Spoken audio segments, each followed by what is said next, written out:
Bali, meron akong 5 dahilan, 5, kung bakit Mirage ang pinili natin.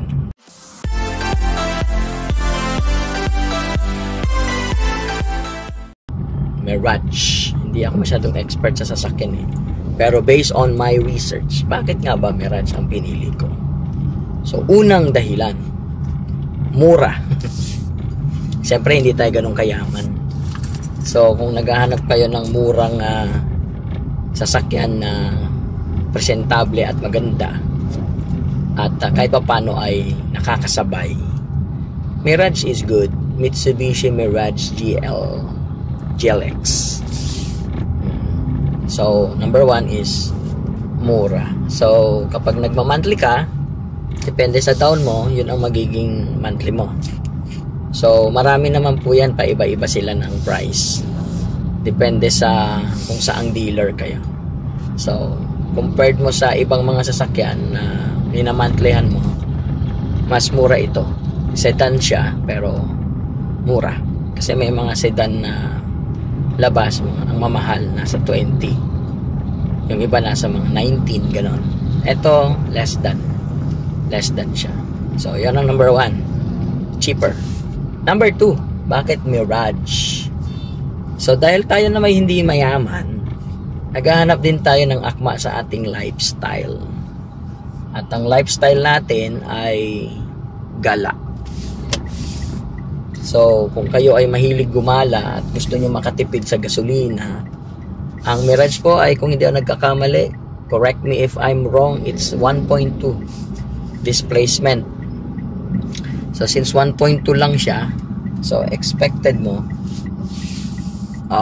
mahina lang din ang konsumo ng kanyang gas. Alright? So, isa din yan sa nagustuhan ko. Kasi, siyempre, depende din yan sa driving skills mo, sa pag-apak mo ng gasolina, at saka kung paano ko marurot. Pero, siyempre, hindi naman na tayo bagong driver. So, napag-aralan na rin natin paano maging tipid ang driving skills natin. So, I'm sure agree naman ng iba o ang marami, lalo na mga Mirage user, na ang Mitsubishi Mirage ay tipid. Alright? So, yan ang second reason kung bakit ito ang ating binili. So, kung halimbawa gagamitin mo ito sa mga panglalamog, pang grab o pang gala-gala, pang car camping, pang sundo, ganyan, mas malaking impact siyempre yung fuel consumption. Ako pa naman, lagi akong pumupunta kung saan maisip, doon ako pumupunta. Importante yung tipid sa gas. Number 3, siyempre, spacious. Maluwag siya, tingnan mo, maluwag siya sa likod.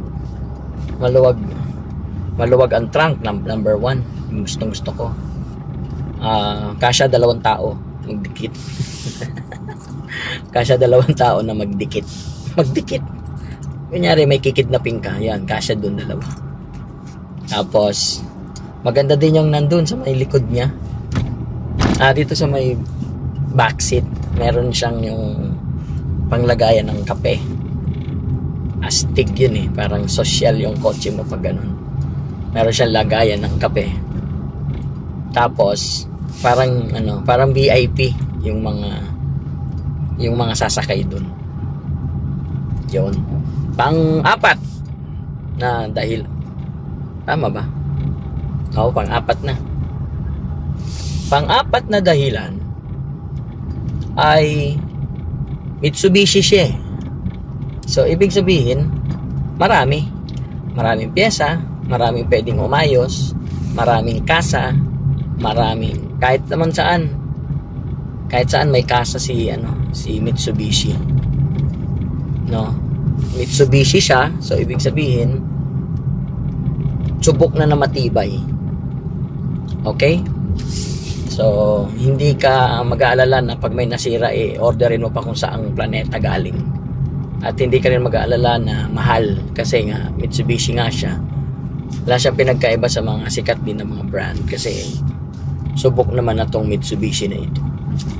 Alright, at ang pang-5 na nagustuhan ko dito kay Mitsubishi Mirage Itong kanyang interior, yan, maganda yung, wala akong masabi. Okay, kontento ako dyan sa kanyang dito, sa kanyang tawag dito, dashboard. Hindi, dashboard pala ito, dashboard. Tapos yung pindutan dito sa may steering, nandito. Tapos yung kanyang yung kanyang head unit, yan, Android ready, Bluetooth, Wi-Fi. Tapos pag sinaksakan mo siya ng cellphone, pwede ka magsalita, "Hey Google, can you show me the way?" Mga ganun. Dito na rin siya mag-google, hindi na siya sa cellphone. So, plus yung kanyang harapan, ay ganun siya. Nakaka-amaze lang tingnan. So, yan po yung akin 5 dahilan kung bakit nag-Mirage po tayo. Hindi ko naman sinasabing pangit yung iba. Talagang kanya-kanyang preference lang yan ng mga owner. Kung anong trip nyo sasakyan, do it. It's your car. It's your rules. Alright? So, sa ibang video, sasabihin ko naman sa inyo yung 5 dahilan kung ano naman yung ayaw ko dito kay Mitsubishi Mirage.